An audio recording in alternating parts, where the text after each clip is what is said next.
ছেলের কবরটা জিয়ারত করে নেব। ঠিক আছে চলেন। ফিরছে, ফেরার পথে রাস্তার ভিতরে ছিল আব্দুল্লাহর কবর। কিছু দূর মদিনা থেকে আসার পরে মক্কার দিকে আসার রাস্তার ভিতরে ছিল আব্দুল্লাহর কবর। নিয়ে আসলেন আব্দুল মুত্তালিব, সঙ্গে করে বৌমাকে নাতিকে সঙ্গে করে নিয়ে আসছেন, পোতাকে সঙ্গে করে নিয়ে আসছেন। আসার পরে যখন কবরটা পেয়ে গেলেন, আব্দুল মুত্তালিব তো জানতে হলো কোথায়, কবরটা পেয়ে গেলেন। আমিনাও চিনেন, বলে দিলেন এটা কবর। হযরত আমিনা আদরের ছেলে মুহাম্মদ, বয়স তখন কয় বছর বললাম? কয় বছর? 6 বছরের মুহাম্মদ কবরের পাশে দাঁড়িয়ে হযরত আমিনা কলিজার ভিতরে দরদর করে আঘাত লাগছে। স্বামীর কবর দেখে হযরত আমিনার কলিজায় আঘাত লাগছে। ছেলেকে বলতে দেন, ছেলে রে, ওরে মুহাম্মদ, তুই তো বারবার করে বাবা বাবা বলে জমিনের ভিতরে তুই বারবার করে বলছিস, আমি তোকে কোনোদিন তোর বাবাকে দেখিয়ে দিতে পারিনি। তোর বাবা এই যে কবর দেখছিস রে মুহাম্মদ, এই কবরের ভিতরে তোর বাবা চিরকালের জন্য শুয়ে পড়েছে। কবরটা দেখিয়ে দিলেন, জিয়ারত কর কবর। হযরত আব্দুল মুত্তালিব, হযরত আমিনা আর আল্লাহ রাব্বুল আলামিনের নবী 6 বছর বয়সের নবী, আল্লাহ রাব্বুল আলামিনের নবী রব্বান আব্দুল্লাহর কবরটা জিয়ারত করলেন। কবর জিয়ারত হয়ে গেল, কিন্তু একটা কথা শুনে নেন, স্বামীর কবরের কাছে যাইয়া হযরত আমিনা এত বড় একটা ধাক্কা খেয়ে গেলেন অন্তরের ভিতরে, স্বামীর কথা মনে করে এত বড় একটা ধাক্কা পেয়ে গেল কলিজার ভিতরে। ওই ধাক্কা পাওয়ার পরে কিছু দূর যাওয়ার পরে ধাক্কাতে তার জ্বর উঠে গেছে শরীরের ভিতরে। স্বামীর কথা মনে পড়েছে, পূর্ণিমার মতো ছেলেকে জীবনের ধরে বাবার মুখটা দেখাতে পারলেন না, শুধু কবর জিয়ারতটা করালেন। অন্তরের ভিতরে আঘাত লেগে গেছে। ওই আঘাতে হযরত আমিনার জ্বর উঠে গেছে জমিনের ভিতরে। শ্বশুরকে বলতেছে, শ্বশুর গো, আমার শরীরে জ্বর উঠে গেছে, আমার শরীরে জ্বর উঠে গেছে। ওখানে আর ডাক্তার কোথায় পাবে? বৌমা গো চলো চলো চলো চলো চলো চলো। এমন করে করে এগিয়ে যায়, শারীরিক জ্বরটা একটু একটু করে বেশি হয়ে যায়। বলতেছে, শ্বশুর গো, আমার জ্বর আরো বাড়তে চলছে। যতটুকু সমাজকে শিক্ষা করে যতটুকু ট্রিটমেন্ট দেওয়া দরকার দিচ্ছে, সান্ত্বনা দিচ্ছে, আর এগিয়ে যাচ্ছে এগিয়ে যাচ্ছে, আরো জ্বর বেশি হয়ে যায় যায় যায় যায়। এমন জ্বর হয়ে গেল আর সামান্য কিছু দূর যাওয়ার পরে যেতে পারছে না, বলতেছে যেতে পারছি না। বসে বললেন, শুয়ে পড়লেন।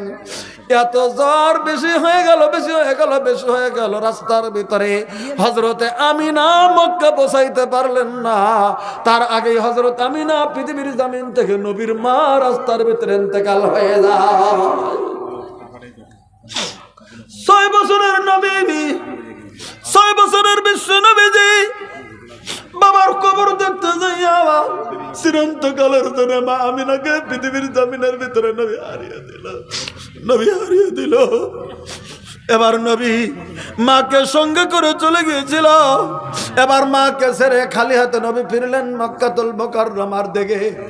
এবার 3 জন ফিরলেন, এই তো হারিয়ে দিলেন মাকে। 6 বছর বয়সে মাকে হারিয়ে দিলেন দরদের নবী আমার। এবার আব্দুল মুত্তালিব দেখলেন, হায় হায়, আমার ছেলে আগেই মারা গেল, আর তার স্ত্রী স্বামীর কবর জিয়ারত করতে যা তার স্ত্রীর বৌমা আমার জমিন থেকে ফুরিয়ে গেল। আমার কলিজার টুকরা মুহাম্মদ, তাই জমিনের ভিতরে আমি নিজেই আদর করব। নিজেই দায়িত্ব নিয়ে নিলেন, নিজের দাদু হয়ে আল্লাহ রাব্বুল আলামিনের নবীকে আদর করতে শুরু করে দিলেন। আদর করে করে করে করে করে করে জমিনের ভিতরে লালিত পালিত করে লালিত পালিত করে, এমন করে করে করে করে করে দেখে রাখে। এবার আব্দুল মুত্তালিবের 8 বছর বয়স, 6 বছর পেরিয়ে 7 বছর হয়ে গেল আল্লাহর নবীর যখন বয়স। আব্দুল মুত্তালিব খানা খাবার মতো মতোয়াল্লি জমিনের ভিতরে টোটাল খানা কাবা যেখানে হজ করা হয়, ওই খানা কাবার সেক্রেটারি আব্দুল মুত্তালিব ওই খানা কাবার মতোয়াল্লির জন্যে আজকে যেমন সভাপতির একটা চেয়ার থাকে, ম্যাজিস্ট্রেটের চেয়ার থাকে, জেলার ডিসির একটা চেয়ার থাকে, ওরকম করে খানা কাবার মতোয়াল্লির একটা আলাদা চেয়ার ছিল যেটা মিটিং করতো, যেখানে বৈঠক বসতো। ওই চেয়ারে কেউ বসতো না। খানা কাবার যে মতোয়াল্লি তিনি প্রেসিডেন্ট, তিনি ওই চেয়ারের ভিতরে বসতেন, তিনি বসতেন চেয়ারে। একদিন মিটিং ডেকে দিয়েছে সকালবেলাতে, আব্দুল মুত্তালিব মিটিং ডেকে দেয়, ছেলেরা ভাতিজারা মিটিং আছে কালকে দিনের 10টার সময়, তোমরা সবাই মিটিংয়ে হাজির হবে, খানা কাবার সম্পর্কে আলোচনা করব। সবাই হাজির হয়ে গেছে ময়দানে, সবাই যা জমা হয়ে গেছে ময়দানে। ইন্দামিন সময় আল্লাহ রাব্বুল আলামিনের নবীর 7 বছর বয়স তখন। আল্লাহ রাব্বুল আলামিনের নবী 7 বছর বয়স, ছোট্ট 7 বছরের মুহাম্মদ দৌড়ে দৌড়ে দৌড়ে দৌড়ে মিটিংয়ে চলে যায়। ওই খানা খাবার পাশে মিটিং, ওই মিটিং এর মধ্যে চলে যাইয়া আল্লাহ রাব্বুল আলামিনের নবী 7 বছরের নবী, 7 বছর বয়সের নবী ওই চেয়ারের উপর যা বসে পড়েছেন, একবার সুবহানাল্লাহ বলেন। দাদুর চেয়ারে বসে পড়েছেন, খানা কাবার মতোয়াল্লির চেয়ারের ভিতরে বসে পড়েছেন। যখন চেয়ারে বসে পড়লেন আল্লাহ রাব্বুল আলামিনের নবীজি, তখন তার চাচা ওই আবু তালিব আর অন্যান্য চাচারা বলতেছেন, ভাতিজা গো, এই চেয়ারে বসো না, এই চেয়ারটা তোমার জন্য নয়, এই চেয়ারটা খানা কাবার মতোয়াল্লি তোমার দাদুর জন্যে। আল্লাহর নবীকে টানছেন, কিন্তু নবী চেয়ারেই বসে আছেন। দূর থেকে আব্দুল মুত্তালিব দেখেন ওই নিজের চেয়ারটা, প্রেসিডেন্টের চেয়ারে নিজে বসবে, কিন্তু দেখে 7 বছরের মুহাম্মদ চেয়ারের ভিতরে বসে আছে, আর তার চাচারা অন্যান্যরা মুহাম্মদকে চেয়ার থেকে নামানোর চেষ্টা করছে।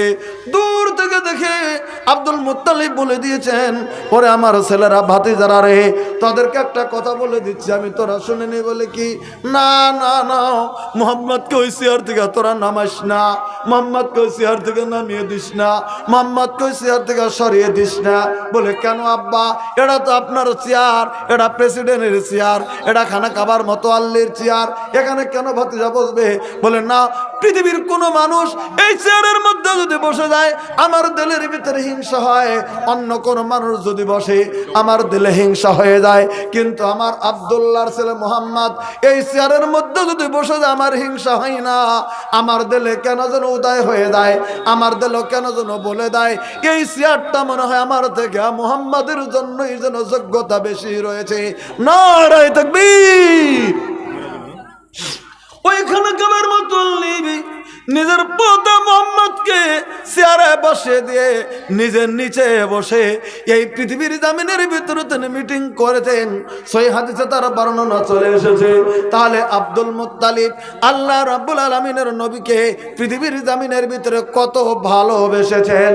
আজকে আমরা খেয়াল করে দেখি নাই, সেই নবীর জন্য সামান্য সময় পৃথিবীর জামিনের ভিতরে আমরা দিয়ে দিতে পারি না, সেই নবীর জন্য সামান্য মেহনত জমিনের ভিতরে করতে পারি না, সেই নবীর সুন্নত আমরা জামিনের ভিতরে আমল করতে চাই না।